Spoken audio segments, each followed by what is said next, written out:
FIFA বিশ্বকাপের এবারের আসর শুরু হতে আর বেশি দেরি নেই। ঠিক এমন সময়ে আর্জেন্টিনা শিবিরে তৈরি হয়েছে এক গুরুত্বপূর্ণ প্রশ্ন। দলের 1 নম্বর গোলরক্ষক এমিলিয়ানো মার্টিনেজ কি বিশ্বকাপের প্রথম ম্যাচে মাঠে নামতে পারবেন? ইউরোপা লিগের ফাইনালে অস্টন ভিলার হয়ে খেলতে গিয়ে ডান হাতের অনামিকায় চোট পান আর্জেন্টাইন এই গোলরক্ষক।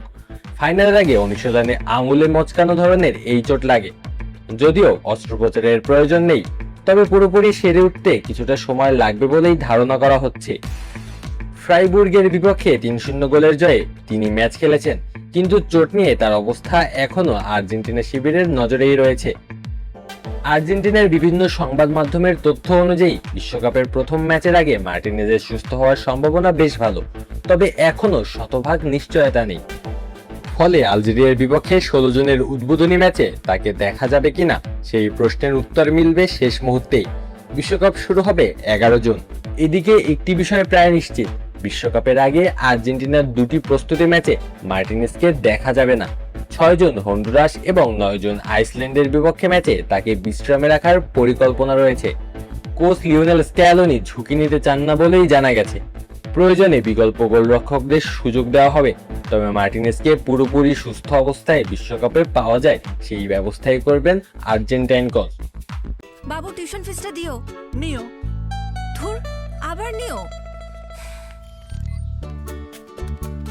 হাতে যখন নিও তখন বিল পে, ফান্ড ট্রান্সফার অথবা সেভিংস সবই হবে টেনশন ফ্রি। আপনি বলেন দিও, এমটিভি বলে নিও। আর্জেন্টিনার জন্য বিষয়টি এত গুরুত্বপূর্ণ হওয়ার কারণও স্পষ্ট। কাতারি বিশ্বকাপে দলের শিরোপা জয়ের অন্যতম নায়ক ছিলেন এই গোলরক্ষক। ফাইনালে ফ্রান্সের কোলোমুয়ানি নিশ্চিত গোল ঠেকিয়ে ম্যাচের মোড় ঘুরিয়ে দেন তিনি। পরে টাইব্রেকারেও গুরুত্বপূর্ণ সেভ করে দলকে বিশ্বকাপ জেতাতে বড় ভূমিকা রাখেন। সেই আসরে গোল্ডেন গ্লাভস জিতেছিলেন মার্টিনেজ। তার ক্যারিয়ারে এখন পর্যন্ত খেলা 7টি ফাইনালের প্রতিটিতেই জয় পেয়েছেন তিনি। তবে শুধু গোল বাঁচানোর দক্ষতার কারণেই নয়, মার্টিনেজের উপস্থিতি আর্জেন্টিনা দলের আত্মবিশ্বাসেরও বড় উৎস। রক্ষণভাগের খেলোয়াড়দের সঙ্গে তার বোঝাপড়া, বড় ম্যাচে চাপ সামলানোর ক্ষমতা এবং গুরুত্বপূর্ণ মুহূর্তে নেতৃত্ব দেওয়ার গুণ তাকে দলের অন্যতম অপরিহার্য সদস্যে পরিণত করেছে। বিশ্বকাপের মতো দীর্ঘ টুর্নামেন্টে অভিজ্ঞ একজন গোলরক্ষকের গুরুত্ব কতটা সেটি ভালোভাবেই জানে আর্জেন্টিনা। তাই দলটির মেডিকেল স্টাফ থেকে শুরু করে কোচিং স্টাফ পর্যন্ত সবাই চাইবেন কোনো তাড়াহুড়া না করে শতভাগ ফিট অবস্থাতেই বিশ্বকাপ জয়ী এই গোলরক্ষককে মাঠে নামাতে।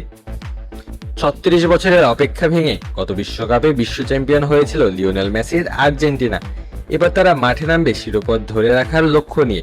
স্ক্যালোনি দলকে এখনো অন্যতম ফেভারিট হিসেবেই দেখা হচ্ছে, তবে বিশ্বকাপের মতো মঞ্চে ছোট একটি চোটও বড় আলোচনার জন্ম দিতে পারে। তাই এখন আর্জেন্টাইন সমর্থকদের নজর একটাই জায়গায়, এমিলিয়ানো মার্টিনেজ কত দ্রুত সুস্থ হয়ে আবার পোস্টের নিচে ফিরতে পারেন। আল ওয়াসি তালুকদার, অন ফিল্ড।